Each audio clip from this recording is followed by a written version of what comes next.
Hi, this is Vijayalakshmi, Assistant Professor, Department of Computer Science, KCS Kasaragod College of Arts and Science. In this video, we are going to see about state graph. What is state graph? A state graph provides framework for a model testing where a state graph is executed or stimulated with event sequence as test cases.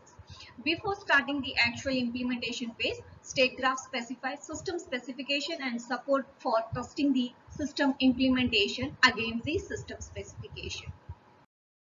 Here is a state graph example for ATM machine.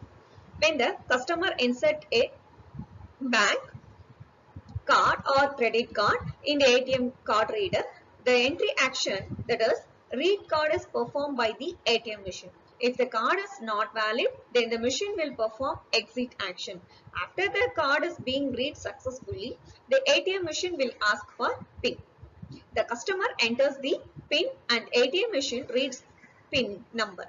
If the PIN entered is not valid, then the machine will perform exit action. Otherwise, the machine further processes toward the transaction.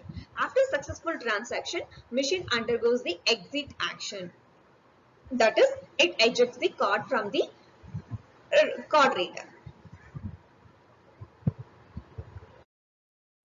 Whether state graph is good one?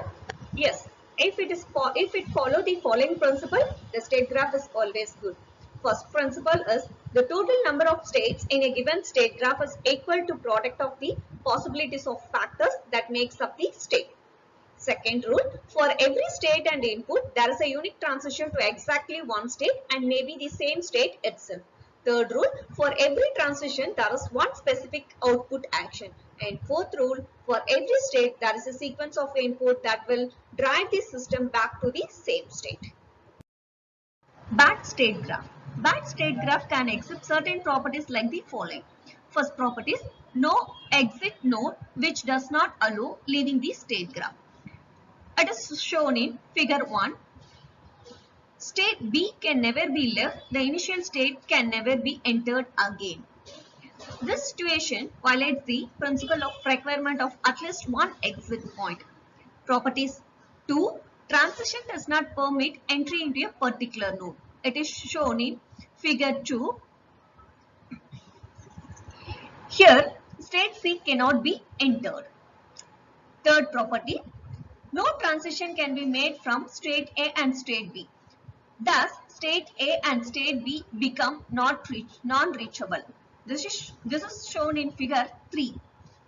Fourth property, no unique transition for the same input, thereby violating the principle of that there shall be unique transition for a specific input.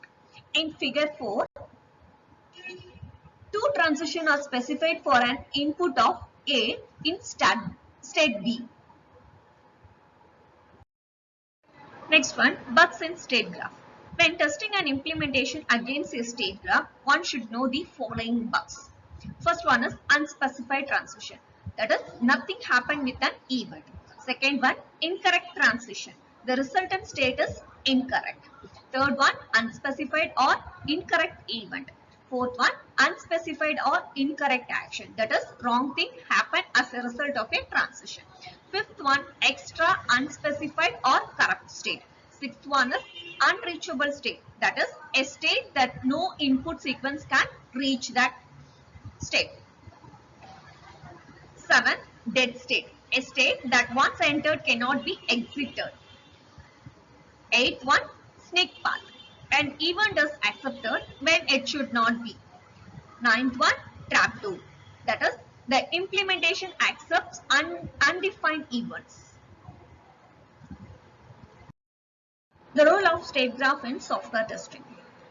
State testing is primarily a functional testing tool which is very effective when used in the early phases of design. With the help of state graph, we can generate test cases based on the following steps.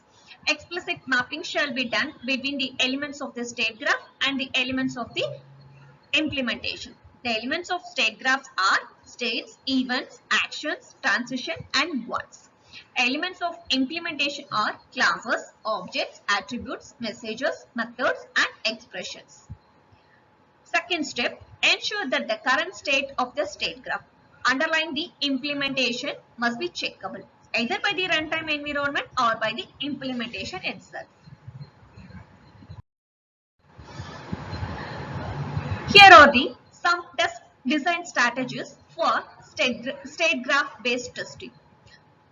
All state coverage. It is achieved when each state of the state graph is exercised at least once during testing. This is usually not a sufficient level of coverage because behavior faults are only accidentally found. If there is a bug in a transition between a specific state pair, it can be missed even if all state coverage is reached. Next one, all event coverage. Each event of the state graph is included in the test shoot. Third one is all action coverage. Each action is executed at least once. Fourth one is all transition coverage. All transition coverage is achieved when the test executes every transition in the model at least once. This automatically entails also all state coverage. Reaching all transition coverage doesn't require that any specific sequence is executed as long as all transitions are executed once.